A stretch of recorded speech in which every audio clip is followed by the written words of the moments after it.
The province is proposing new legislation to help protect the jobs of military reservists. Let's listen into this announcement. Everyone here at Moss Park Armory for hosting us here this morning. On behalf of Premier Ford and our government, thank you for your service to Canada. It's also great to be here with a good friend who you're going to hear from momentarily, former Chief of the Defence Staff, retired General Rick Hillier. Thank you, General, for being here today. And I'd also like to thank Naval Captain Batty, whose invaluable contributions in discussions with our government helped lead to today's very important announcement. Also welcome to Nick Booth, CEO of the True Patriot Love Foundation, Rick Seymour, CEO of Together We Stand Foundation, and James Hogarth, who's the new National Executive Director of Helmets to Hard Hats, as well as I'd like to welcome Jeff Musson, Executive Director of Coding for Veterans. These organizations are ensuring that veterans can transfer their military skills and experience to well-paying, meaningful, and in-demand jobs where they can continue to serve their community in new ways. Recently, my good friend Joe Maloney, and a champion for our military veterans across Canada, told me that he was retiring from Helmets to Hard Hats. Since he founded this organization, they, along with Canada's building trade unions and employers, have helped thousands of veterans begin meaningful careers in the skilled trades, building construction projects from coast to coast to coast. His tireless efforts have made a lasting impact on these vets, their families, and our country. On behalf of the Government of Ontario, I want to thank Joe Maloney for his service for building Helmets to Hard Hats here in Canada and in the United States. And to James Hogarth, who's here today, as I mentioned, I look forward to working with you. Our men and women in uniform are heroes, each and every one of them. They put their lives on the line to protect us. By stepping up during search and rescue operations, natural disasters, ice storms, wildfires, international deployments, and other major events and conflicts. To the over 5,500 reservists in Ontario, thank you. You are shining examples of service over self. And this year is particularly important. 100 years ago, the Royal Canadian Naval Volunteer Reserve was created. Next year marks the 100th anniversary of the Royal Canadian Air Force Reserve, a century of outstanding service to Canada, a century of selflessly giving, often at great peril to themselves and their brothers and sisters in arms. Packing up and leaving to go on a mission isn't easy for military reservists, especially if they are just starting a new job. And returning to their job afterwards, especially if their mission is a difficult one or leads to trauma, can be even more challenging. Reservists are there for us in our time of need. We must do our part and be there for them.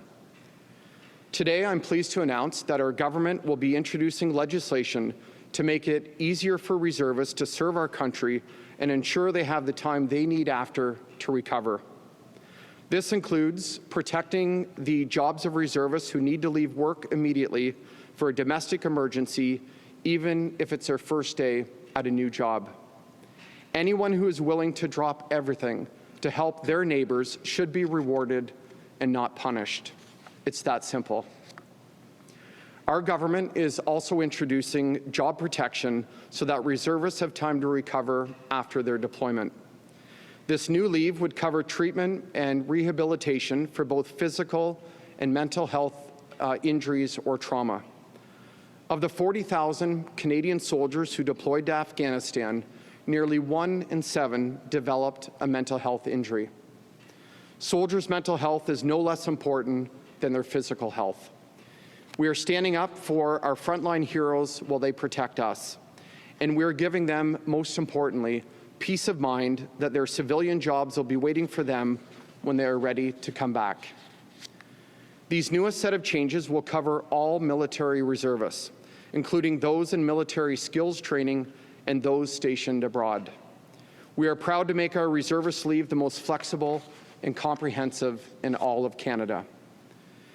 These changes are part of legislation we'll introduce in the coming days.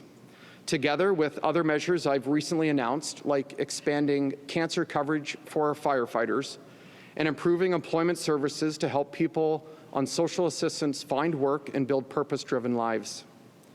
We are stepping up to support, protect, and attract our best and brightest to the Canadian Armed Forces. We recognize the tremendous contributions these brave men and women, many of whom are here today, make in serving Canada. Thank you very much, and now it's my great honor to introduce General Rick Hillier, former Chief of the Defence Staff for Canada. General Hillier really needs no introduction. He is a hero.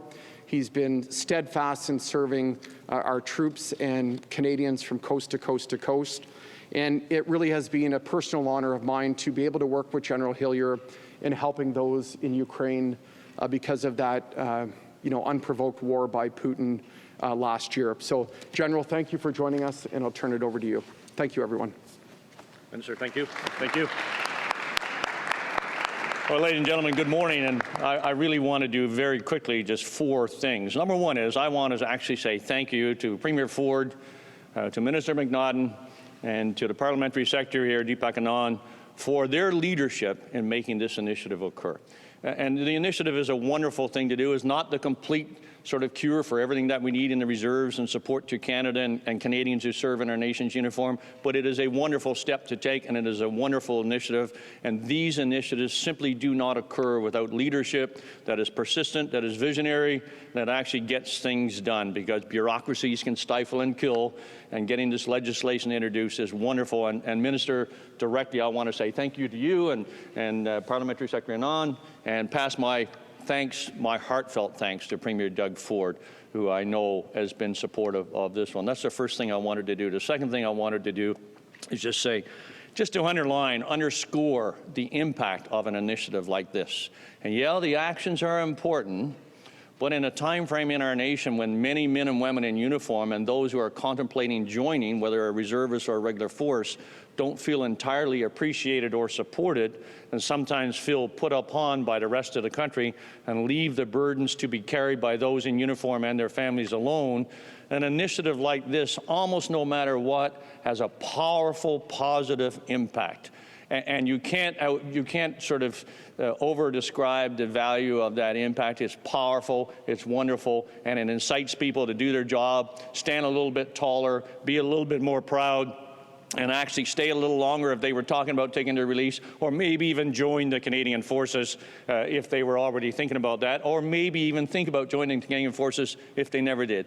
The initiative just by itself is absolutely impactful, and I don't want to miss that part of it.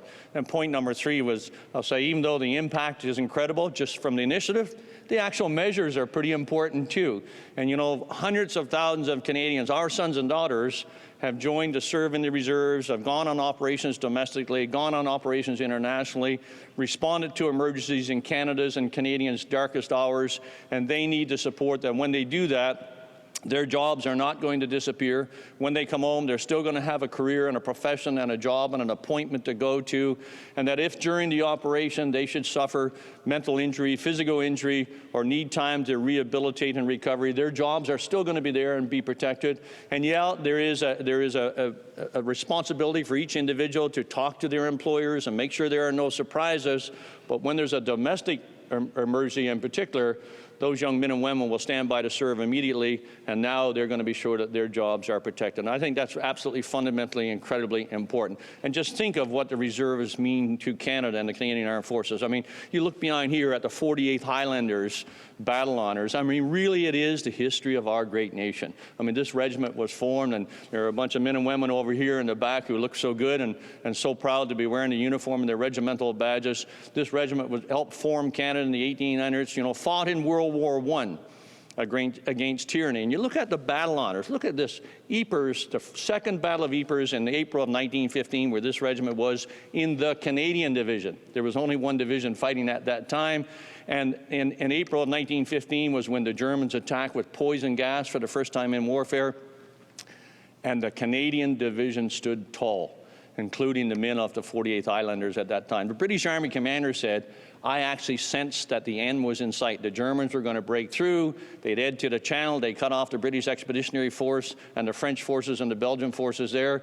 But he said, the Canadians stood tall. Just think about that, what an impact we had in our history from that perspective. And then they went to the Somme in 1916, and what lessons they didn't learn in the Second Battles of Ypres in April of 1915, they sure learned in the brutal mincemeat operations on the Somme in 1916. And then they applied those operations at Vimy Ridge on the 9th of April 1917, when Canada did, with the aid of those men from the 48th, did what no other nation could do. They took Vimy Ridge, and then they carried on to use those lessons with their sacrifice, with their courage, and with their skill in the pursuit to Mons, where they were taking on almost one half of the German army to end World War I. And they carried that awesome tradition forward. These men and women who were citizens and had joined to serve our nation, they carried that awesome service and sacrifice forward. Thousands of them joining the regiment, going ashore at Pechino in Sicily on the 10th of July, 1943,